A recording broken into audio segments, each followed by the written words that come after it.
As we all know, diet is a very important part of keeping our hearts healthy. Dr. Joe Browning is here this morning to talk about heart-healthy food that won't leave you hungry, especially during Sunday's big game. A lot of us might be snacking, I'm just guessing, while we're watching the Super Bowl. Nice to have you here, Doctor. Glad to be here. You're a cardiologist by trade, so obviously you see a lot of people who maybe haven't been heart-healthy through the years, but this is one of the easy ways we can, with our snacks, feel better about what we're putting into our bodies. Exactly. So when you think of the typical Super Bowl foods, it's a bag of chips and a can of dip.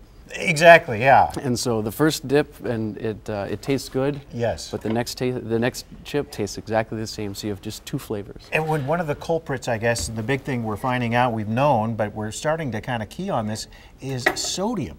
A lot of these snacks are high in sodium and saturated fat. So explain what that does to us and to our hearts specifically. Well, salt is everywhere. It's in most of the foods we eat, and especially some of the processed foods. So the way it impacts your heart. Mainly for high blood pressure. Right. So with the salt comes water, and you can, even a person with normal blood pressure, if you give them enough salt, you can give them hypertension. Which is, obviously you don't want that. Not a good thing. And so for people with pre-existing hypertension, avoiding salt is important in controlling their blood pressure. Right, and we've got our friend Tim over here. He's putting together some nice ideas for appetizers for the big game, and we've got some examples here, Doctor, using, it doesn't look like we've got ground beef here, it looks like something else. This is, so this is the Mexican bowl, and that's what he's preparing right now. So this has ground turkey in it. You're doing a heck of a job, Tim. Yeah. Ground turkey, a lot of vegetables, and so ground turkey is probably the leanest, well, it is the leanest meat you can get with a high protein content. And it's good too. We've switched over to ground turkey for our chili, for our spaghetti, and a lot of other applications where we would have used beef. It's awfully good. Yep, it's plenty of flavor, and it's low in saturated fat, which is the type of fat that you like to avoid when it comes to heart disease. And I do see that we do have an example of beef. We don't want to give beef a totally bad name, because it doesn't have a bad name when you use it correctly, right? Like in this case. Exactly. So these are the beef pitas, and red meat tends to get a bad rap because it does have some trans fats, a little higher in saturated fat, but that doesn't mean you have to avoid it completely. Right. If you're going to eat beef, stick to the lean beef, so the lean ground beef, and if you're going to take a cut of meat like a steak, trim as much fat as you can off the meat. Sure, and then everyone's happy. If you get your turkey for your folks who want to go that route, and then you have some beef there for folks who want to go down that road. And then Tim, you're doing a nice job. Now you're putting together also, it looks like some beans in there? Green peppers and onions. And then that's the ground turkey I'm seeing. Yes, that's right. Okay, very good. Then that'll get baked up and it'll be ready to eat. Plenty of vegetables in all these. We don't eat enough vegetables in our normal daily lives, so this is a way to incorporate good tasting vegetables that add a lot of flavor. Exactly, and I made some eggs last night for the girls using the whites. You can buy the whites.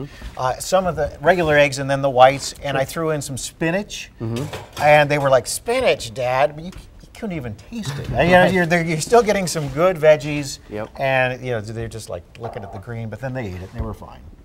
So it's a good lesson for all of us. We can put a little bit of, in this case, green to give us a little color, because we eat with our eyes too, let's be honest. If it looks good, we're going to eat it. The sauce on here, I should point out too, is that it's not sour cream. It's not something that's high in saturated fat. This is low-fat yogurt and flavored with Dijon mustard, so it's got a lot of flavor with not a lot of fat. It's like the ground turkey. It gives you that texture that you're looking for, and it gives you the flavor too, so you're all the better for eating it that way versus the old-fashioned way, which is not so good. And tell us about, we know canola oil is a big talker these days.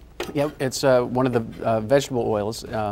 And so it's high in the omega-3s, omega-6s, which have been shown to lower the burden of cardiovascular disease and lower cardiac events. And let's talk, because we all have to wash down all these great little appetizers with something to drink. So talk about some of the drinks that would be heart smart for the game. Well, this is a Piña Colada. A lot of alcohol is consumed on Super Bowl Sunday, of course, but it's an empty carb. There's no nutritional value in alcohol. So a drink like this, it pairs perfectly with these, especially the weather outside. A sip of this takes you to a happy place. Well, there's nothing wrong with that, Doctor. Nothing wrong with that. Well, Dr. Browning, thanks for joining us. Heck of a job over here, Tim. Thank you.